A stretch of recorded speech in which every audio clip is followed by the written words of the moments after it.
dois pontos que eu queria colocar aqui, que eu achei muito interessante, né? O primeiro deles foi que você comentou esse nível, esse alto nível de aceitação e assimilação por parte da população da vida alienígena, né? Da vida extraterrestre, da visita de seres, civilizações de fora. Eu acho isso muito interessante porque isso mostra que esse esforço que está sendo feito, esse esforço gradual que está sendo feito, principalmente, eu diria, pela mídia do entretenimento, não é, que a gente pode chamar assim. Então, seja o cinema, sejam as séries, como você mesmo comentou, seja esses conteúdos ficcionais, de história em quadrinhos, não é?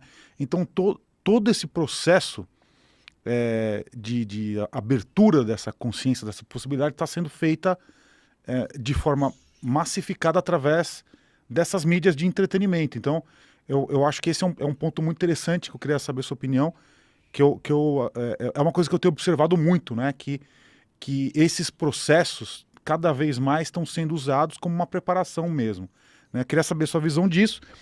E outra coisa que eu queria aproveitar também para perguntar é o seguinte: toda vez que a gente fala sobre a revelação alienígena, a gente fala algo sobre eles, usando esse termo eles como sendo o governo ou as agências governamentais, como a NASA, por exemplo, né?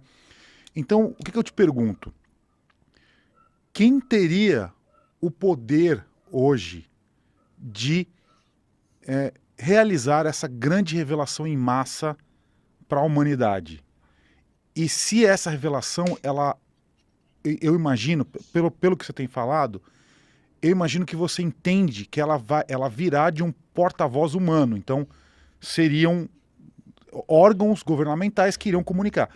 Mas essa revelação não poderia acontecer por uma própria motivação, ou talvez até seja sem querer, de uma própria civilização alienígena que simplesmente decida que eles agora vão aparecer ou que eles não precisam mais se esconder. Então, são duas perguntas em uma, porque aí daí você já consegue refletir sobre esse Ok. tema, né? Então, a primeira delas é sobre como você enxerga o uso, então, das mídias e da indústria do entretenimento para preparação da grande massa da população. E a segunda pergunta seria: quem tem o controle, quem tem o poder de realizar essa revelação alienígena? Se seríamos nós mesmos, então porta-vozes humanos, ou se os próprios seres em algum momento vão se revelar ou vão deixar de se esconder e se camuflar. Muito bem. Bom, é uma iniciativa humana e extraterrestre, na verdade é uma operação simultânea entre ambos os grupos. Então a gente percebe, por exemplo, que hoje os extraterrestres regressivos que trabalhavam com os governos e com as corporações, principalmente com as corporações que eram vários tentáculos, tinham seus tentáculos no mundo inteiro, eles foram expulsos do planeta Terra. Nós temos evidências pela própria Helena Danã, ok? A gente também percebeu que, a partir do ano 2000, na Estação Espacial Internacional, existem essas imagens, foram vistas centenas de naves saindo do planeta Terra. Isso foi registrado pela Estação Espacial Internacional. Impressionante, na mesma data que Helena Danã falou que os extraterrestres regressivos foram expulsos pela Federação Galáctica de Mundos do nosso planeta. Então eles tiveram que simplesmente sumirem daqui. E temos a confirmação também do John Patterson e do Gary Brady, né, do Instituto Arlington Institute, também está aqui, onde 3 fontes da Marinha dos Estados Unidos, independentes, confirmam que, de fato, os extraterrestres regressivos foram expulsos do planeta Terra. Agora, os humanos regressivos permanecem aqui, porque é uma responsabilidade, responsabilidade humana lidar com os humanos regressivos. Então, os extraterrestres regressivos é uma incumbência, uma responsabilidade, é uma prerrogativa da Federação Galáctica de Mundos. Agora, os humanos regressivos que permanecem na Terra é uma prerrogativa dos humanos.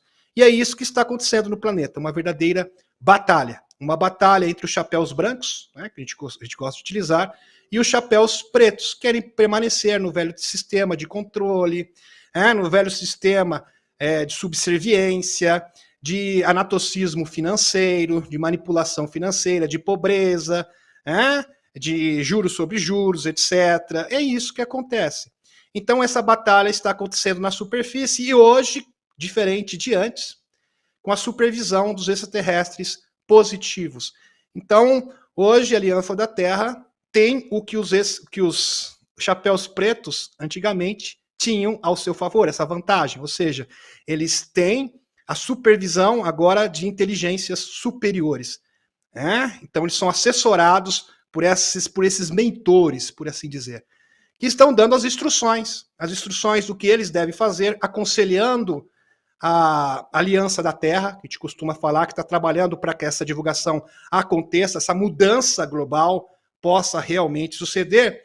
E por que eles estão tão apressados, estão apavorados? Eles estão apavorados por causa das arcas. O Dr. Michael Salla, junto com o JP, essa é uma história um tanto longa, mas se vocês quiserem eu posso contar para vocês, fala sobre arcas antigas, que foram deixadas no planeta Terra em tempos imemoráveis, antes da Atlântida, antes da Lemúria. Porque assim, vejam só, essas arcas foram deixadas pelos semeadores. Aliás, nós temos arquétipos disso na nossa cultura, na atualidade, que persistiram por eras, que é a seguinte, a era messiânica. Todas as religiões do mundo estão esperando o Messias. Os cristãos, a volta de Jesus, o Islã, a volta também de Isa, que também é Jesus. Os judeus também esperam a volta do seu Messias. Aliás, essa espera messiânica é mundial. Todos os povos do mundo têm essa perspectiva, têm essa esperança de um retorno de um Messias, de um Salvador que vai resolver todos os problemas. Na verdade, a origem disso está nos semeadores, a volta dos semeadores. E os semeadores estão retornando. Os semeadores são aqueles que criaram a raça humana. A raça humana é feita por 22 genéticas diferentes. Nós somos uma combinação das 22 genéticas diferentes. Aliás, isso é confirmado pelo Alex Kohler, Alex Kohler, que foi um contatado dos andromedanos, também que fala sobre as 22 genéticas, a própria Helena Danã, o Dr. Michael Salla. A gente sabe que nós temos realmente, nosso DNA é um grande enigma, aliás, os cientistas falam que é um dos maiores enigmas de todos os tempos. Nós temos vários filamentos de DNA que não estão ativos, e isto, meus amigos, foi feito deliberadamente ao longo da história. Nós somos uma raça projetada, nós somos projetados pelos extraterrestres. Então, os nossos criadores estão retornando. E eles deixaram essas arcas aqui enterradas. Uma delas está na Ucrânia, e elas têm uma característica bem interessante, por isso que foi um dos motivos da batalha, tá? Que está acontecendo lá. Eles querem recuperar essa arca. A arca ela é repleta de tecnologias, ela é uma nave espacial, que é uma arca. Por que ela é chamada de arca? Porque tem tecnologia holográfica e tem um militar da ativa, da Aliança da Terra, que confirma a existência dela, que é o JP, que se comunica periodicamente e dando atualizações para o Michael Salla, para o Dr. Michael Salla. JP realmente é um militar. E ele fala, eu estive na arca, tem uma arca em Caldas Novas, ele confirma aqui no Brasil, todas com essa característica. É assim, você tem um lugar com uma vegetação linda, maravilhosa, e tem um terreno arenoso. Em Caldas Novas? Caldas Novas, Goiás. Mas a gente, subterrânea. Mas a gente tem alguma ideia disso? Da local... Tem, porque é o seguinte, ele falou, veja só, a mesma anomalia que acontece na Ucrânia, acontece em Caldas Novas. Como que é essa anomalia? Você tem um terreno arenoso, totalmente arenoso, redondo, esférico, ok? Totalmente esférico, e ao redor você tem o quê? Vegetação. Vegetação, rios, tudo bonitinho. Igual exatamente em Kherson, na região de Kherson, na Ucrânia, que também tem essa característica. Tem uma também no Triângulo das Bermudas, ok? Tem no Oceano Pacífico, tem uma na China, tem uma na França, e também fora do planeta Terra, na Lua. São várias arcas, elas estão conectadas entre si, existem vários portais. Essas arcas, elas estão sendo ativadas. Quando elas começam a ser ativadas, eles emanam radiação. A radiação deixa todo o terreno arenoso. Por isso que fica arenoso. Aliás, os cientistas, eu fui ver essa explicação, do Dr. Michael Salla, mostrou, não tem explicação, é um mistério. Por que o terreno fica arenoso? Na Usantia, por exemplo, fala Ucrânia. Não tem, e na região de Kherson, não tem uma explicação. Porque o lugar tem uma vegetação vasta, maravilhosa, linda, tudo verdejante, só que ali fica o quê? Uma esfera em forma de nave, que é o mais impressionante, com terreno arenoso. Terreno totalmente arenoso, como fosse um mini deserto, um deserto isolado, totalmente isolado, mini deserto, isolado. Isso não tem explicação. Falaram, não, é por causa do pasto, não tem nada que justifique, nada, absolutamente nada que justifique, tecnicamente falando. Aliás, são explicações assim, que dá vontade de rir, tá verdade? É piada, verdadeira piada, não justifica. E isso existem em várias partes do mundo e esses locais existem arcas. É claro que nós temos que tomar cuidado, porque existem também dunas, tá? Existem dunas naturais, então vamos tomar cuidado. Também não vamos generalizar. Nem tudo que reluz é ouro. Tá? Muito bem. Agora, quer falar alguma coisa? Não continuo. É que a gente tava o que ocorre aqui, é o seguinte. É que a gente estava olhando aqui, parece que dá para ver pelo Google Earth essas anomalias que você comentou agora. Sim, tipo, consegue. Exatamente. Em Caldas Novas, inclusive, exatamente. Tem as águas termais, né?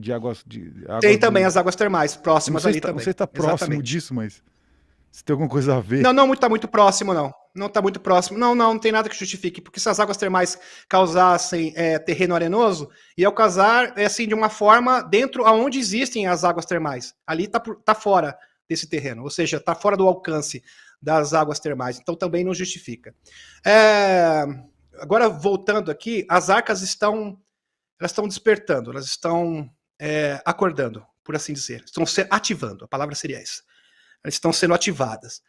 E os cientistas do mundo inteiro, segundo o JP, que ele é das Forças Especiais norte-americanas, ele fala o seguinte, olha, elas vão sair, elas vão voar e vão ficar pairando nos céus do mundo inteiro. E ele sabe que isso vai acontecer muito em breve. Todos os governos do mundo sabem disso e isso é irreversível, isso é imparável.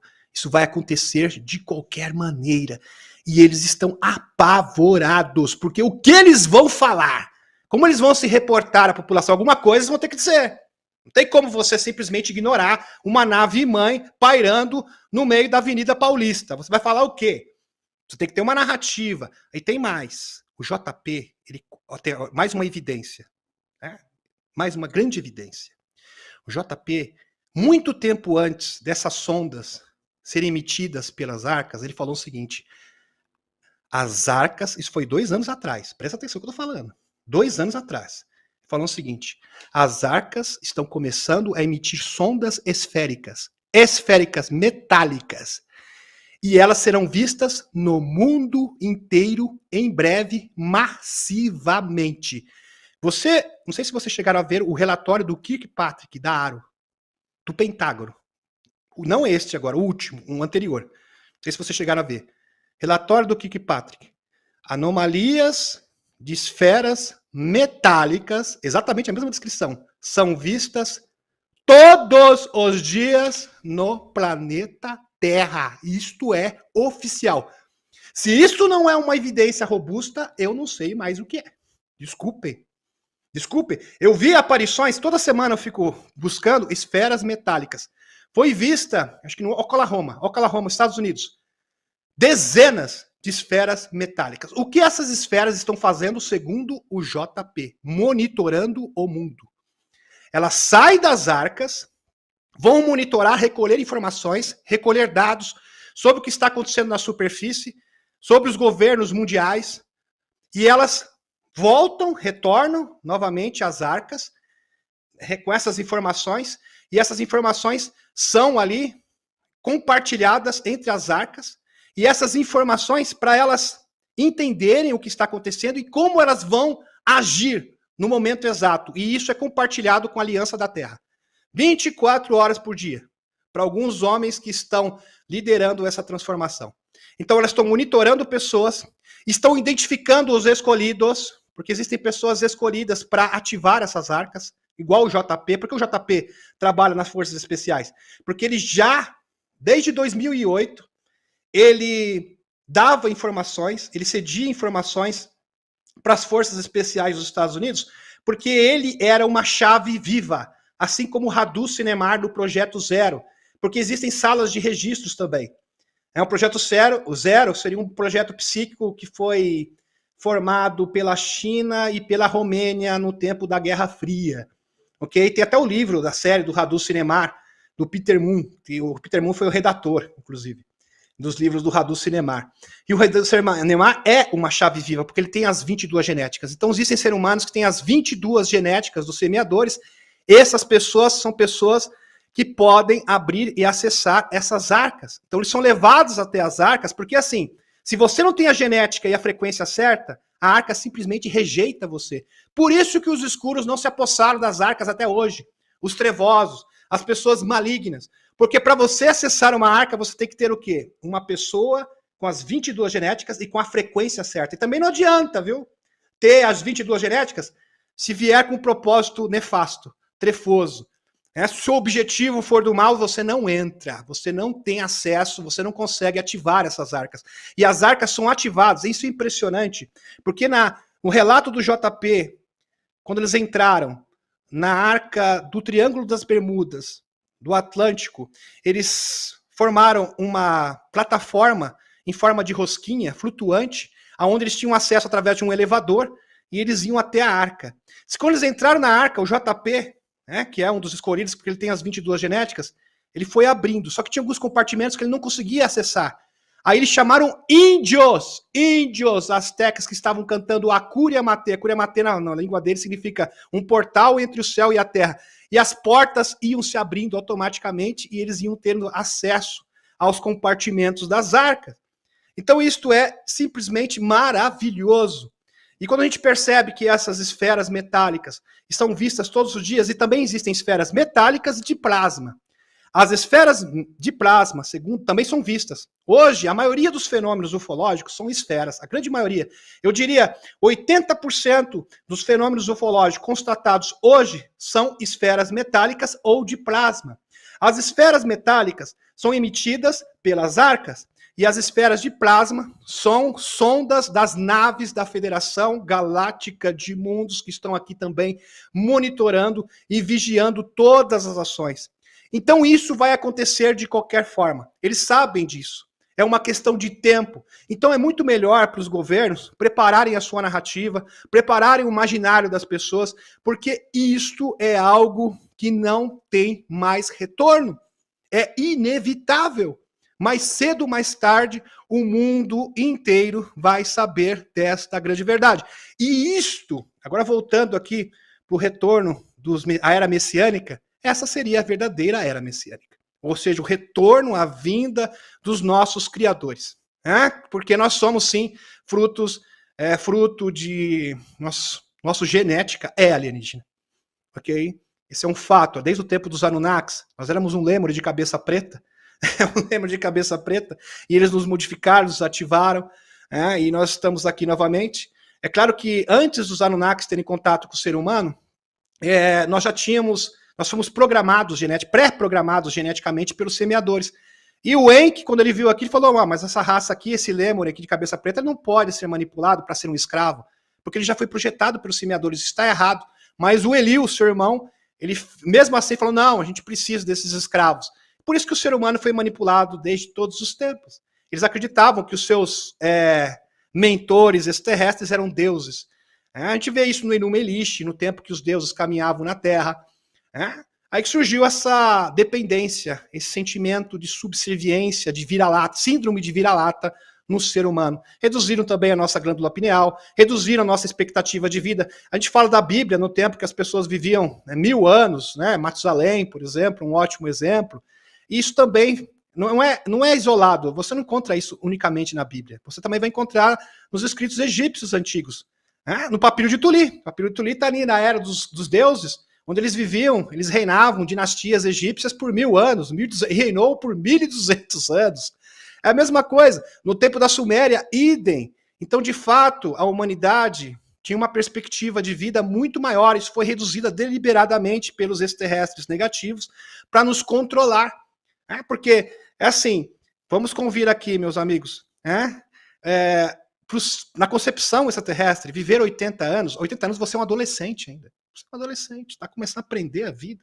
O extraterrestre vai pensar em encontrar sua alma gêmea, casar com 150 anos.